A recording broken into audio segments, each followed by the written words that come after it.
Monsieur le Président, Monsieur le Ministre, sur ces 4 questions, vous avez la parole.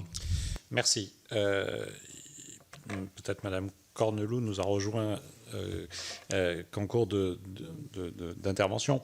Donc j'ai fait des précisions sur le sujet. Je pense que le compte-rendu devrait permettre d'aborder cela, mais ça me permet de rebondir sur les pompiers, parce qu'effectivement, je n'ai pas évoqué assez leur engagement. Vous précisez que depuis le début du mois de février, c'est 47 000 interventions qu'ils ont fait, avec des durées qui, du coup, sont beaucoup plus longues que d'habitude, compte tenu du principe de précaution et de protection qui est nécessaire pour chacun d'entre eux. Concernant les pompiers, ce sont les SDIS qui sont évidemment les autorités chargées de l'équipement. Et ce sont les SDIS qui appliquent la doctrine nationale de précaution. Je crois que sur ces sujets, j'ai bien noté les positions du directeur, de l'Académie de médecine. J'ai noté aussi, il y a 2 jours, à nouveau, la réitération du directeur de l'OMS, qui est une autre autorité. Il y a des discussions, et c'est toute la difficulté que nous avons à travailler sur des bases scientifiques qui peuvent bouger. Parce que par nature, l'évaluation du risque d'un point de vue médical change. C'est très compliqué, je le reconnais. Moi, je n'ai pas de certitude. Et donc, ce que je fais, c'est d'appliquer les doctrines qui sont émises par ceux dont c'est le métier et la compétence. Je ne suis pas compétent, moi, pour évaluer s'il faut tel ou tel comportement. Par contre, je veille à ce qu'ils soient appliqués quand ils sont déterminés par ceux qui sont en compétence sur ce sujet. Et je voudrais revenir très rapidement aussi sur les pompiers. J'ai rappelé que c'était les SDIS qui étaient en charge de l'équipement, mais les consignes ont été très claires et données aux préfets pour que ceux-ci se mettent à la disponibilité des présidents et des directeurs opérationnels de SDIS pour que nos stocks, c'est-à-dire ceux du ministère de l'Intérieur, puissent être mobilisés. Et je peux aussi vous dire que nous avons intégré ces besoins-là dans nos travaux de prospection pour l'avenir concernant les sapeurs-pompiers. Pour les forces de l'ordre, j'ai répondu au début de mon propos. Jean-Noël Barrot, sur les marchés, et ça rejoint la question de Jean-Christophe Lagarde. La règle est simple, c'est la fermeture des marchés. Et ensuite, c'est si on considère qu'il n'y a pas de solution de proximité classique de supermarché, mais pas seulement, d'épicerie ou autre activité, à ce moment-là, on peut décider de réouvrir. Sur certaines communes, le préfet peut considérer que l'offre commerciale qui existe sur la commune est largement suffisante et qu'il n'est pas nécessaire de rajouter un point de risque. Et je dis rajouter un point de risque parce qu'on peut considérer que les supermarchés sont aussi un point de risque, et donc de rajouter un point de risque. Mais c'est d'avoir vraiment une approche au cas par cas, et elle est placée sous la responsabilité des préfets. Et il ne m'appartient pas, même si je pourrais le faire, mais je ne souhaite pas le faire, expliquer aux préfets que dans telle commune, la décision c'est celle-ci ou celle-là. Je fais confiance aux préfets, ou alors je les suspends, pour apprécier au mieux cette situation. Puis vous avez posé une question qui est compliquée, c'est-à-dire qu'elle est assez simple à répondre en droit aujourd'hui pour les jardins familiaux.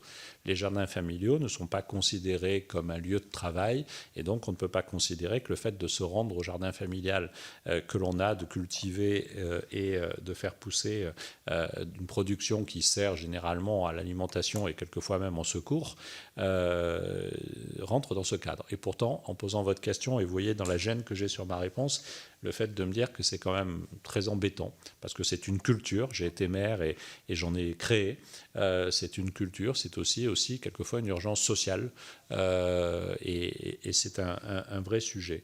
Donc je vais réouvrir la discussion sur cela avec nos services pour voir si on peut élaborer une sorte on fait des fiches sur toute une série de sujets, une fiche qui permettrait peut-être d'accepter que ça puisse être réouvert compte tenu de la période dans laquelle nous sommes. Nous avons donné de la souplesse aussi sur l'alimentation en graines, en plants de tomates, c'est la saison, pour avoir un peu de souplesse là-dessus, parce qu'on sait que c'est aussi indispensable à la question de l'alimentation. Donc je vais réouvrir le sujet, je ne réponds pas précisément, mais je crois que c'est une vraie question. Sur asile et immigration, vous me posez la question du transfert Dublin. Ils sont déjà arrêtés et nous ne les mettons pas en œuvre au moment où je vous parle. Sur la question de l'hébergement des plus démunis dans les gymnases. D'abord, vous dire que ça n'est pas la solution privilégiée. Nous avons privilégié des solutions de type, sous l'autorité de Julien Denormandie, là je parle en son nom, parce qu'elle est globale, et elle est d'ailleurs pilotée, même si une partie peut considérer des migrants, et donc ce sera impacté au budget du ministère de l'Intérieur, mais peu importe. On a privilégié des solutions de type hôtel, avec des coûts d'objectifs en tarif, mais ce n'est pas la solution privilégiée. Ailleurs, quand on a des situations tendues, je pense à Aubervilliers, à Calais, à Grande-Synthe, dans les opérations de mise à l'abri que nous avons conduites et que nous continuons à conduire de façon perlée mais quasi quotidienne, par exemple pour Calais et Grande-Synthe, nous recherchons là aussi prioritairement des hébergements non collectifs. Et ce sont les orientations que nous suivons du Haut Conseil de santé publique. Et lorsqu'il n'est pas possible de faire autrement, comme c'est le cas en Île-de-France, alors nous mobilisons des gymnases parce que ça nous permet d'agir dans des délais plus courts encore, mais je sais que ça n'est pas la solution idéale. Et nous faisons en sorte que ces gymnases respectent aussi un certain nombre de recommandations qui sont élaborées par l'Agence régionale de la santé pour limiter au maximum le risque que nous connaissons. Madame Untermeyer, je tiens à votre disposition, Madame la députée, l'ensemble des moments de consultation qui ont lieu avec l'ensemble des partis politiques.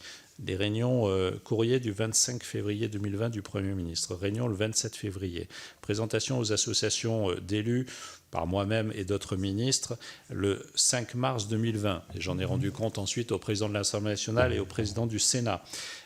Courrier du Premier ministre au maire de France.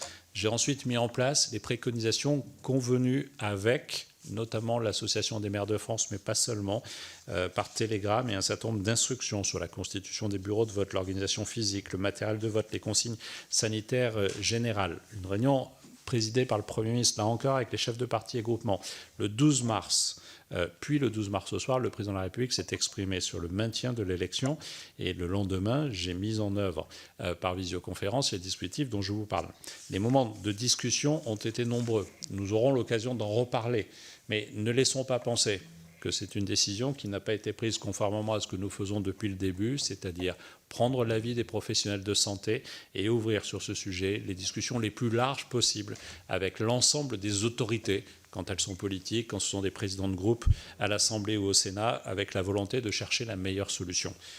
Peut venir la volonté du procès politique, ce n'est pas le sens de votre remarque et nous l'assumerons, mais c'est vraiment la méthode qui est la nôtre et que nous allons maintenir jusqu'au bout parce que notre responsabilité, c'est celle de garantir la possibilité de la concorde nationale dans le combat que nous devons mener. Ça n'enlève rien au questionnement, aux doutes, aux critiques, parfaitement légitimes, mais c'est l'état d'esprit dans lequel nous travaillons.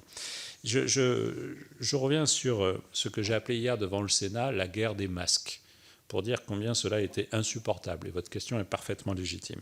Je voudrais repréciser ce qui s'est passé sur l'aéroport de Bâle-Mulhouse. Moi, j'ai connaissance d'un seul incident. Vous en évoquez deux. Je n'ai pas la dimension du second. Mais ce qui s'est passé dimanche après-midi. Un importateur, comme c'est le cas de beaucoup d'importateurs, a pris beaucoup plus de commandes que la capacité qu'il avait à en livrer. Et cet importateur-là, mais comme d'autres, et je ne le mets pas en cause, avait une commande de 6 millions de masques de l'ARS Grand Est, et on sait l'urgence que l'on connaît sur ce territoire, mais avait aussi d'autres commandes, et notamment la région Bourgogne-Franche-Comté et le conseil départemental des Bouches-du-Rhône. Il devait livrer les 6 millions de masques le vendredi à l'ARS, il n'en a livré que 2, et il avait annoncé qu'il en livrait 4 supplémentaires le dimanche par un avion qui se posait à Bâle-Mulhouse pour la commande de l'ARS Grand Est. Au moment de l'arrivée, il n'a été constaté qu'il n'avait que 3,4 millions de masques et effectivement, la préfecture a usé de son droit de tirage prioritaire pour faire en sorte que la totalité des masques soit mobilisée pour l'ARS, les hôpitaux, les EHPAD de la région Grand Est. Vous l'avez dit dans votre question, il n'y a pas de mise en cause de ce choix-là. Par contre, la méthode a été mauvaise. Et j'ai reprécisé cela à tous les préfets dès lundi soir ou mardi soir, expressément en disant que c'était une méthode que je trouvais inopportune parce qu'elle n'était pas conforme à l'esprit dans lequel nous devons travailler avec les collectivités locales et que du coup, il n'est pas question qu'elle se reproduise. Je pense que mon message a été clair, je vous le redis ici et je l'ai réitéré hier au Sénat parce qu'on sait la difficulté d'approvisionnement que nous connaissons. Il y a un enjeu mondial sur les masques. Le Japon, les États-Unis sont en carence de masques et ce ne sont pas les seuls pays. L'Allemagne l'est aussi et on sait les difficultés qu'on a en Europe. Et donc il est totalement inopportun que des erreurs se produisent dans notre relation, l'État avec les collectivités locales. Et mes consignes ont été sur ce sujet clair. Jean-Christophe Lagarde, j'ai abordé la question des marchés. Sur la question de la classification de la contravention, ça relève du ministère de la Justice et donc je ne me prononcerai pas.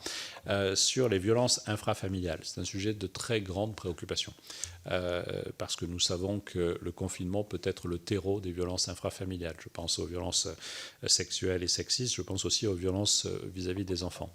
J'ai eu l'occasion de m'exprimer devant vous en question d'actualité. Nous avons voulu faire en sorte que l'empêchement de porter plainte, l'empêchement de téléphoner, l'empêchement d'alerter